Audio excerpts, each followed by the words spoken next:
அனைவருக்கும் நமஸ்காரம். பாபாவும் நானும். போன பதிவில் சொல்லியிருந்தேன் வேல்மாறல் எப்படி இன்ட்ரெஸ்டிங்காக உருவாச்சுன்னு. என்னை துரத்தி படிக்க வச்சாருன்னு நான் சொன்னேன் இல்லையா. இந்த ஆதித்ய ஹிருதயம் பற்றி சொன்னேன் இல்லையா போன பதிவில். இது ஆக்சுவலாக தமிழெல்லாம் கூட ஓகே, ஆனால் சம்ஸ்கிருதத்தில் கொஞ்சம் உன்னிப்பாக கவனிக்கணும். சின்ன எழுத்துப்பிழை இருந்தால் கூட அர்த்தம் டோட்டலாக மாறிடும்.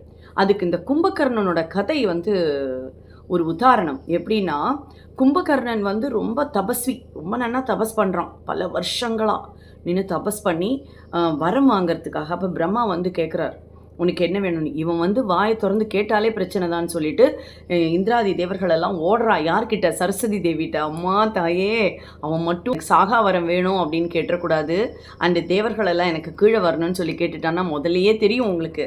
என்ன, எல்லாரையும் படிக்கட்டாக போட்டு இறங்கினவ தான் ராவணன் இல்லையா. நவகிரகங்களெல்லாம் தூக்கி போட்டுட்டான், படிக்கட்டில் போட்டு அவளை மிதித்து தான் உட்காந்து. அவனுடைய குழந்தை பிறக்கும்போது யாருமே திரும்பி பார்க்கக்கூடாதுன்னு சொல்லிட்டு அந்த மாதிரியெல்லாம் ரொம்ப கொடுமைப்படுத்துருவா. அசுரர்கள் இல்லையா. அதனால் அப்போது கும்பகர்ணன் இப்படி கேட்க போகிறான்னு தெரிஞ்சோன்னா எல்லாரும் சேர்ந்து சரஸ்வதி தேவிகிட்ட ஓடுறாளாம். அம்மா என்னை காப்பாற்றுங்கம்மா ப்ளீஸ், இனி அவன் கண்டிப்பாக இந்திரலோகத்தை ஃபுல்லாக அவன் ஆக்குப்பை பண்ணிவிடுவான், எங்களெல்லாம் இருக்கவே விட மாட்டான், நாங்கள் உயிரோடையே இருக்க முடியாது அப்படின்னலாம் சொல்லி அழறா. இப்போ என்ன பண்ணலாம் அப்படின்னு கேட்டோம். நீங்கள் தான் ஏதாவது பண்ணணும் அப்படின்னு சொல்லிட்டு என்ன பண்ணுறா, கரெக்டாக என்ன வேணும் கேளு அப்படின்னு பிரம்மதேவர் கும்பகர்ணன்ட்ட கேட்குற அந்த நொடி நேர சரஸ்வதி தேவி போய் அவனோட நாக்கில் உட்காந்துடுறான்.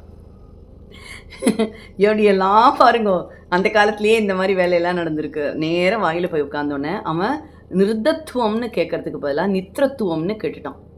ஒரே ஒரு எழுத்து பிழை தான், வழங்கிட்டேன்னு சொல்லிட்டார் அவர். நிர்தத்துவம்னா அழிவே இல்லாமை அப்படின்னு அர்த்தம், நித்ரத்துவம்னா முடிஞ்சுது, தூங்கிகிட்டே இருக்கிறது, நீ தூங்குடா அப்படின்னு விட்டுட்டார். அதுக்கப்புறம் அவன் திருப்பி தபஸ் பண்ணி 6 மாதம் எந்திரிக்கிறது, 6 மாதம் தூங்குறதுன்னு அவன் கேட்டு வாங்கிட்டான் அதுக்கப்புறம். ஸோ இதெல்லாம் எதுக்கு சொல்கிறேன்னா, பொதுவாக பார்த்தேன்னா இந்த சமஸ்கிருதம் படிக்கும்போதும் அதை பார்த்து படிக்கும்போது கூட எழுத்து பிழைகள் வந்துருச்சுன்னா முடிஞ்சு போச்சு. அதனால் நான் யோசித்தேன், ஆதித்ய ஹிருதயம் தெய்வமே கரெக்டாக படிக்கணுமே, ஒரு தப்பு இல்லாமல் படிக்கணுமேனா எது படித்தாலும் அது இன்னமும் ஆட்டோமேட்டிக்காக வர மாதிரியே இருக்குது சம்டைம்ஸ். ஏன்னா இவர் சொல்லி தானே பண்ணுறோம். சரி, இப்போ ஆதித்ய ஹிருதயம் படின்னு எப்படி சொன்னார் அப்படிங்கிறது உங்களுக்கு தெரியணும்ல.